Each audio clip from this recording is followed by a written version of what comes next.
In my 20 years on this planet, I feel like I want compensation. I love this. I feel like I want compensation.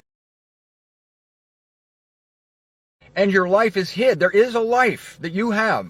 I believe it's the new humanity. I want you to think of where your new humanity is hidden with Christ in God. That's where your affections are to be set. But it's so real that your mind's already there. Your spirit is already there. Your joy is already there. Your desire is already there. Set your affections on things above, where Christ is. Why is that important? Because that's where our life is hid, our real life.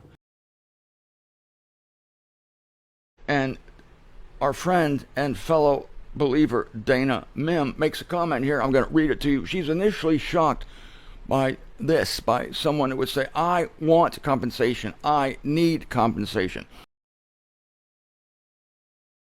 Okay, I'll go through this, but this is what it's going to take to make me look back at this life and say that it was worth it. God has made note of our little cries and our suggestions, and he's going to blow it out of the water. He's going to say, oh, that's all you want? Well, wait till you see what I have in store for you. It is above and beyond our expectations. And everything that this earth has, including your old body, has no interest to you. And you're just doing enough to get this frame through, to get this body through.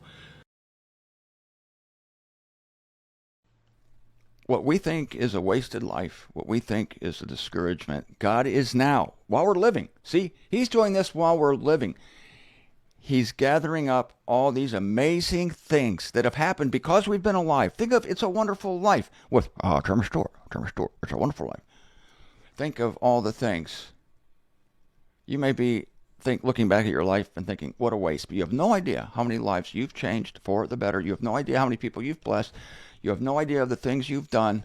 And God is storing it up, just like he did for Paul. Storing it up. Wait till you see what I've done with your life. You may think it's nothing. You may be discouraged. You may think you're going to die and it's all going to go to waste. You can put your faith in him. He will not disappoint you. He will outperform any expectation you have of him. I mean, by 1,000,000 times. And you're going to be just as shocked as Paul. This is my point. You're going to be just as shocked as Paul when you rise to meet the Lord in the air and you see what God has done with your sorry, air quotes, wasteful, air quotes, miserable, air quotes, life. So be encouraged. God is faithful. He's gathered your tears. He's going to pay you back lavishly for all the tears you've shed. He's gathered your good works, many of which you don't even know what they are. You don't even know what they are. God's going to remind you. It's going to be a great day. The confetti's going to fly.